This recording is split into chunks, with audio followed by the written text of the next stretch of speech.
Después de estas cosas salió y vio a un publicano llamado Leví sentado al banco de los tributos públicos y le dijo: «Sígueme». Y dejándolo todo se levantó y le siguió. Y Leví le hizo gran banquete en su casa, y había mucha compañía de publicanos y de otros que estaban a la mesa con ellos. Y los escribas y los fariseos murmuraban contra los discípulos diciendo: «¿Por qué coméis y bebéis con los publicanos y pecadores?». Respondiendo Jesús les dijo: «Los que están sanos no tienen necesidad de médico, sino los enfermos. No he venido a llamar justos, sino a pecadores al arrepentimiento». Lucas capítulo 5, versículo 27 al 32. Hemos escuchado palabra de Dios.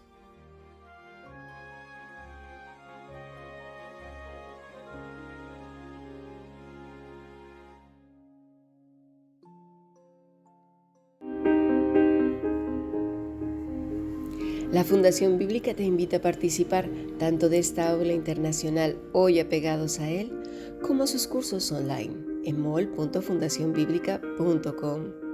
También Adoración de Siervos todos los martes a las 7:30 de la tarde España a través de nuestro canal de YouTube. Para cualquier información escribe a fundacionbiblica@gmail.com. Aprendamos juntos del Maestro. Te esperamos.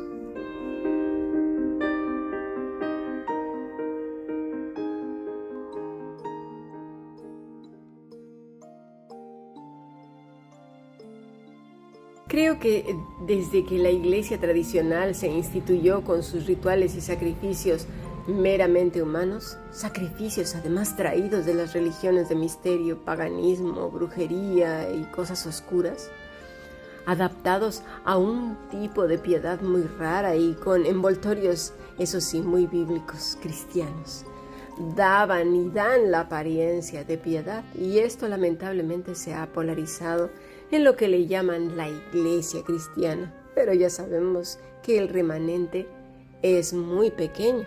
Voy a poner un ejemplo de algo que incluso algunos supuestamente creyentes tienen por, como algo muy místico, muy espiritual, yo qué sé.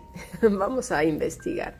Son los famosos agoris o los gurús hindúes, que tanto atraen a las personas del occidente, que no tienen ni idea qué hacen, a qué se dedican o sus costumbres, pero claro, parecen tan espirituales, tan conectados con esa vida, no sé, ascética quizás, y cosas así, que las personas se van con la idea de que estos tienen vidas elevadas a un plano espiritual, más alto, ¿no? Tienen millones de seguidores en el mundo.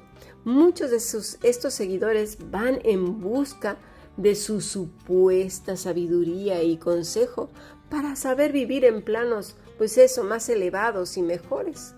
Otros aceptan el cambio de su nombre, porque el nombre que les dan estos agoris es el que la divinidad que les guía se los ha dado para esa persona, ¿no? Y van y aceptan su nuevo nombre y lo adoptan, y bueno.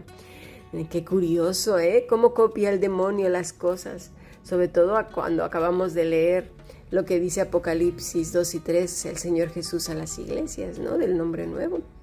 Bueno, es así que los seguidores cambian de estilo de vida y parecen pertenecer a una estirpe especial. Pero veamos en quiénes están depositando sus vidas y a quienes admiran estos supuestas personas que van buscando sabiduría y conocimiento en estas personas elevadas. ¿Serán realmente gentes muy inteligentes o no? Vamos a discernir. Los gurúes, o agoris, deambulan desnudos, algunos, no todos, o semidesnudos, depende, ¿verdad?, de cada quien. Eso es a la elección personal. Pero independientemente de eso, que es, yo creo, lo menos grave, comen carne humana, sí, como la has escuchado. Usan cráneos como cuencos y también fuman marihuana. También meditan, comen, duermen y disfrutan del sexo en medio de cadáveres en llamas en los campos de cremación de la India. Sí, como lo has escuchado. Salen de su existencia aislada solo cuando tiene lugar la festividad india del baño llamado Kumbh Mela. Muchos de estos han sido ya denunciados precisamente por sus prácticas. Hay uno en particular que ha sido acusado ya de 38 muertes y además es súper famoso. No sabemos nada de los crímenes, ¿verdad? Específicamente cómo los ha perpetuado esta persona. Hay un grupo que se llama Wild Wild Country, una polémica secta en Estados Unidos, precisamente de prácticas de estos gurús, estos santos entre comillas, muy comillas grandes, hindúes que viven al margen de la sociedad india, se conocen popularmente pues como agoris. En sánscrito esta palabra significa no aterrador, aunque yo en lo personal nada más de conocer lo que hacen sí que me aterra. Dice no aterrador que no da miedo, pero los relatos de sus mórbidos rituales evocan curiosidad, disgusto y temor entre muchos, y no es para menos. El principio subyacente de su práctica es trascender las leyes de la pureza para alcanzar la iluminación espiritual y ser uno con Dios. Esto es politeísmo. James Mallison, un profesor que enseña estudios sánscritos e indios clásicos en la Escuela de Estudios Africanos y Orientales de Londres, lo siguiente: el enfoque de Agori es asumir los tabúes obvios y romperlos. Rechazan las nociones normales de bueno y malo. Fíjate nada más hasta dónde pueden llegar. Claro, pues pueden entonces hacer toda clase de atentados contra las personas, pero claro, ellos van a rechazar lo bueno y malo. No sé bajo qué premisas se mueven, ¿verdad? Por eso están relacionados con cosas atroces. Su camino hacia el progreso espiritual involucra prácticas locas y peligrosas, como comer pues la carne humana e incluso sus propias heces. Pero creen que al hacer estas cosas que otros evitan, alcanzan un mayor estado de conciencia.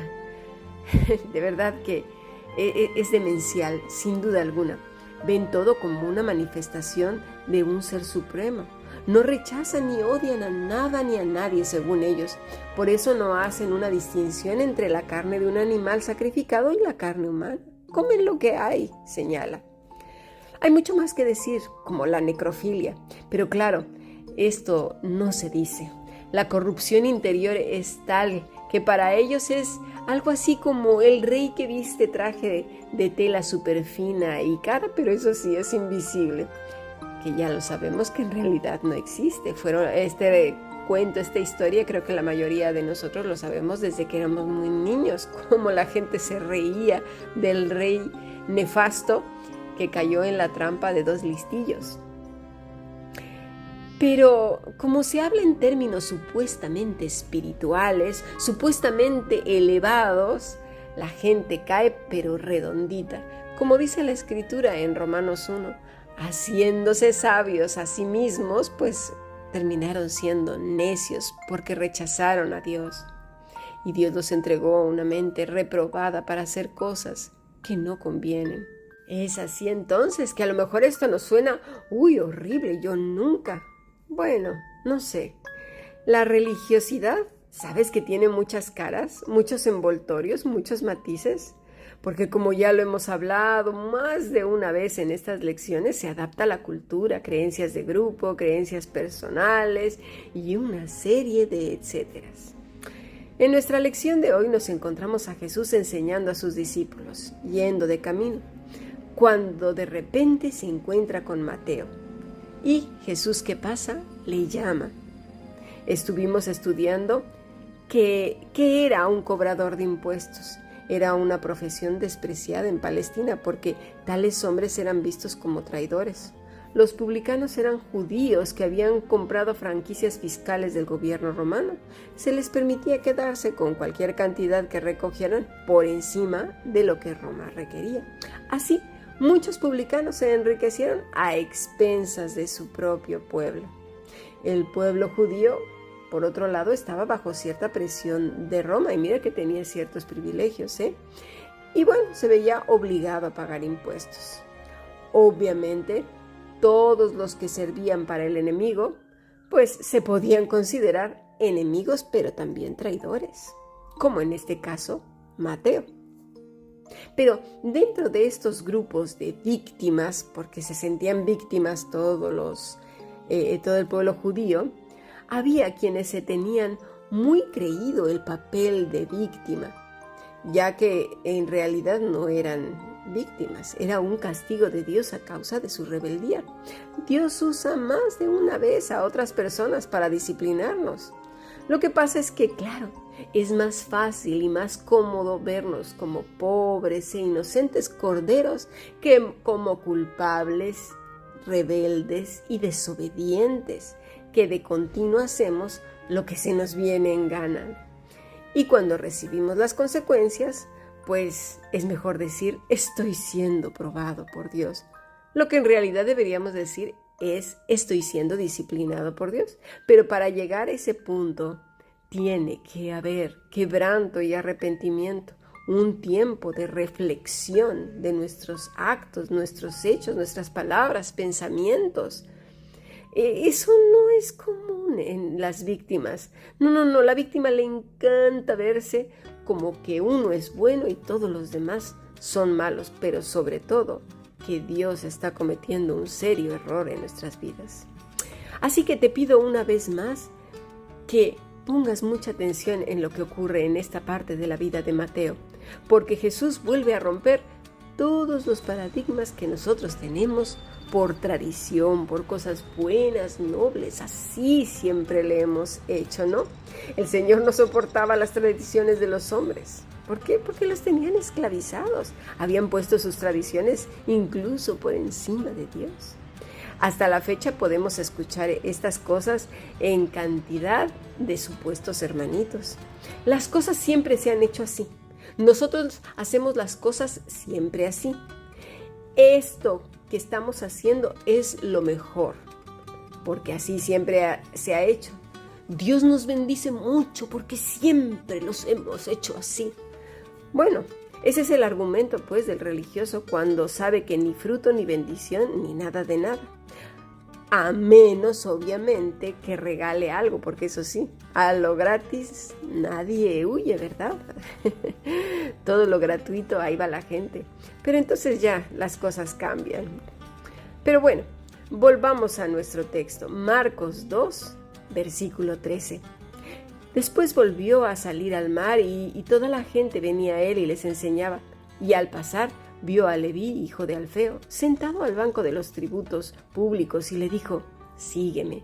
Y levantándose, le siguió. Los rabinos enseñaban mientras iban pues por los caminos. Tomaban los ejemplos de la vida, de las cosas que los alumnos veían a su paso. Jesús fue reconocido por ellos y por muchísima gente, más bien por todos, como rabí, como maestro. Pero no uno cualquiera, La gente quedaba maravillada con sus enseñanzas y con la autoridad con la que hablaba. Tristemente, algunos sectores de lo que se llaman cristianos no quedan maravillados con Cristo. ¿Qué pasará? ¿Por qué? Quizás porque buscan los misterios del gurú, la superespiritualidad de los que dicen tener encuentros secretos, místicos y raros con Dios. Algunos dicen en sus corazones, eso yo ya lo he escuchado muchas veces, ya lo sé. Uy, sí, esto yo he leído la Biblia ya 90 millones de veces multiplicadas por 150 millones de veces y además a veces hasta te lo crees porque parecen unas verdaderas cotorras repitiendo los versículos de una manera impresionante y casi siempre para usarla como látigo, dándole de latigazos a su familia y a todo el que tiene enfrente, al punto que cuando los ven, mira, hasta voltean las caras y salen corriendo. Pero eso sí dicen, es porque no soportan la escritura. Sí, claro. Madre mía, ¿cómo nos podemos engañar? Vamos a pasar a nuestro siguiente podcast. Creo que tenemos mucho más que aprender.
Bueno, continuamos con nuestro estudio. A veces creemos que lo sabemos todo, pero la verdad es que no sabemos nada, porque el que dice que sabe, en realidad no sabe nada.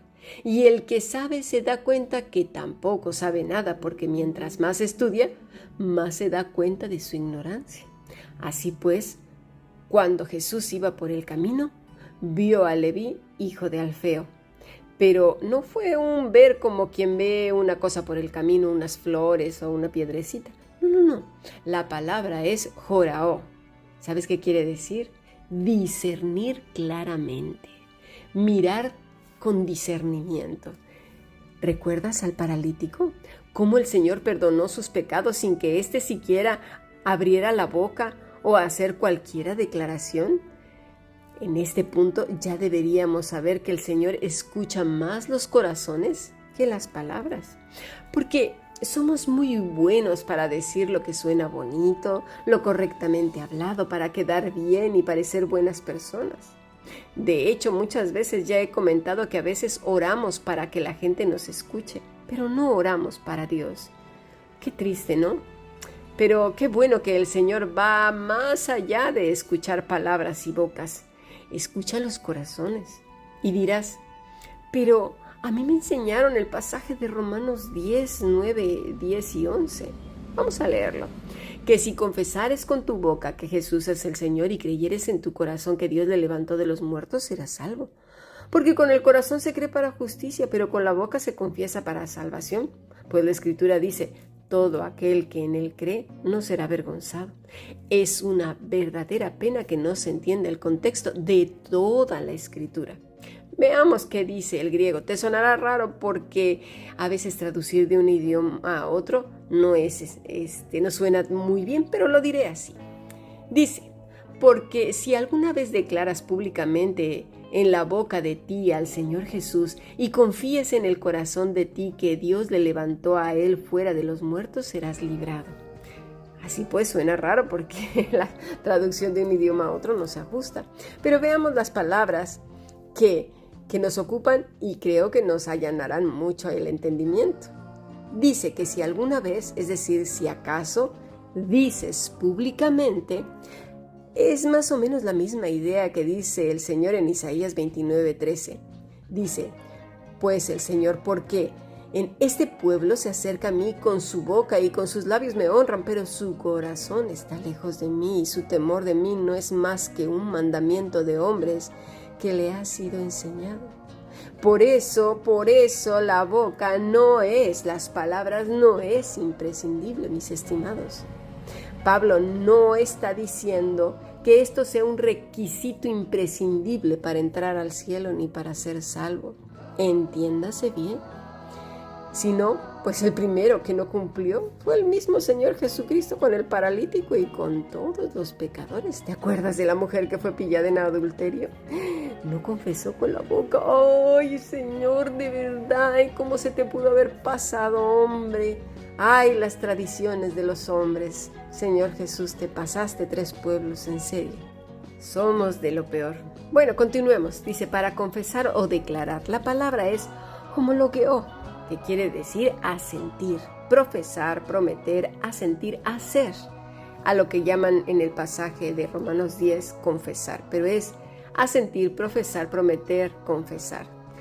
Pero tiene 2 raíces y creo que se entenderá mejor. La primera es homou, que es, mira, creo que eso te va a sonar mucho, juntos en el mismo lugar o tiempo, es decir, ir juntos en el camino, al acostarse, al levantarse. ¿Ya lo ves? ¿Lo vas pillando? Y la segunda es logos, que quiere decir razón, verbo, discurso, palabra, hablar, hecho, mensaje, expresión divina. Entonces, el que es homologueo es aquel que camina con Cristo. ¿Lo entendemos? Que esta persona dice, lo habla, lo asiente, lo profesa, hace, ¿qué?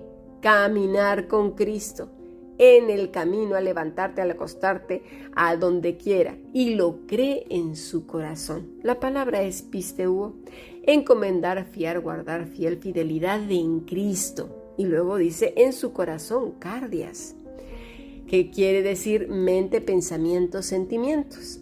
Es decir, en todo lo que la persona es.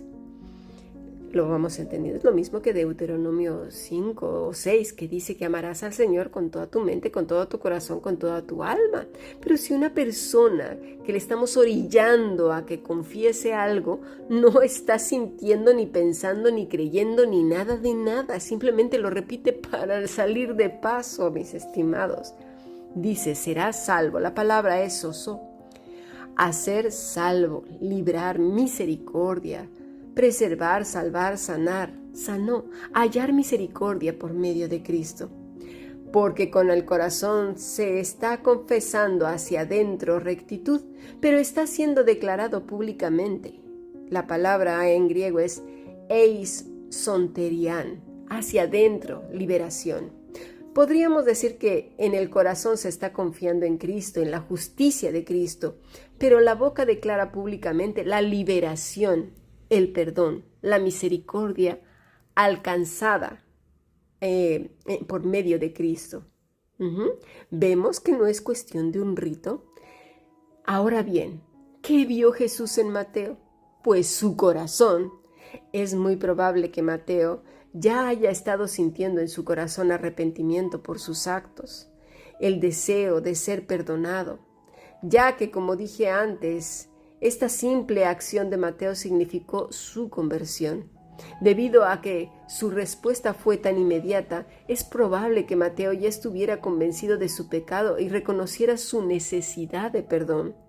¿Cuál era el pecado? No amar a Dios. Por eso no dudó en seguir a quien lo había liberado de aquella condenación tan grande.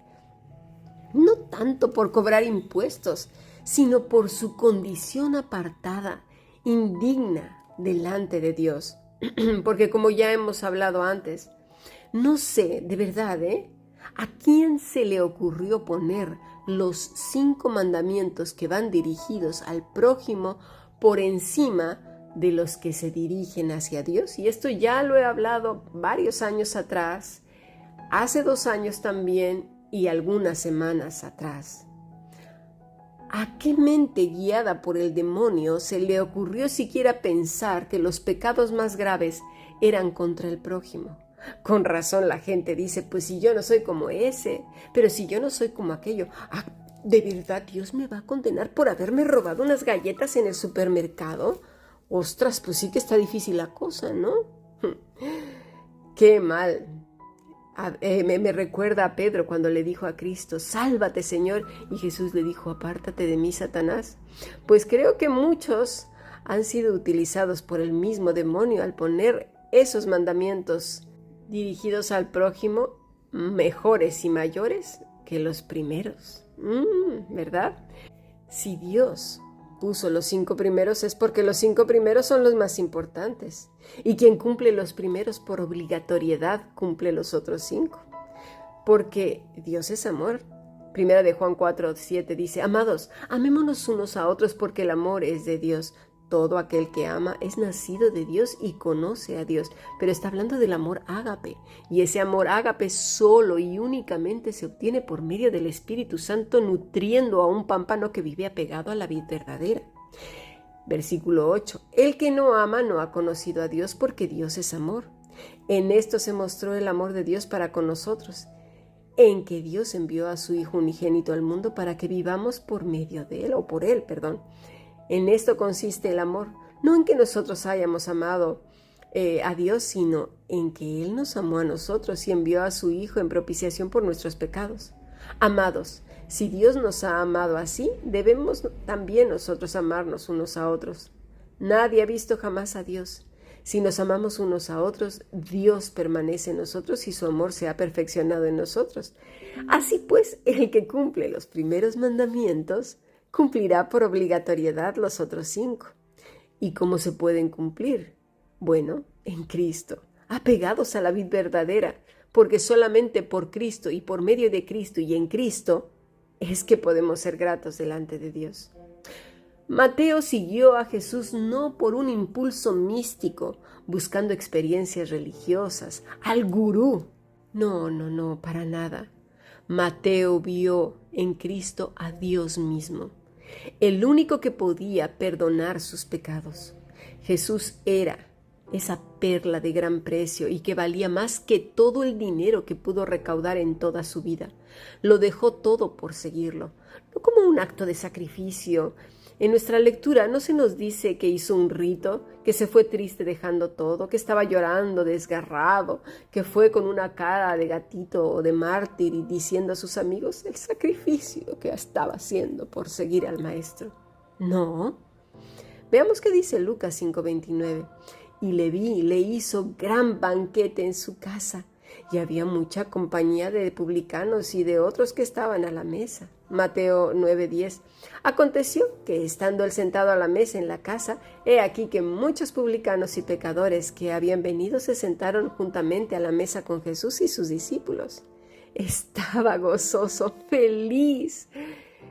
En lugar de esto, pues, Mateo hizo un gran banquete en su casa. Fue a deleitarse con el Señor. ¿Qué hace una persona que ha sido perdonada por sus pecados? ¿Una oración de 3 minutos? ¿Solo confiesa con su boca un rito que le han enseñado y prácticamente le han obligado a hacer? Mira, es posible, sí, que una pequeña oración. Quizás, no lo digo que no.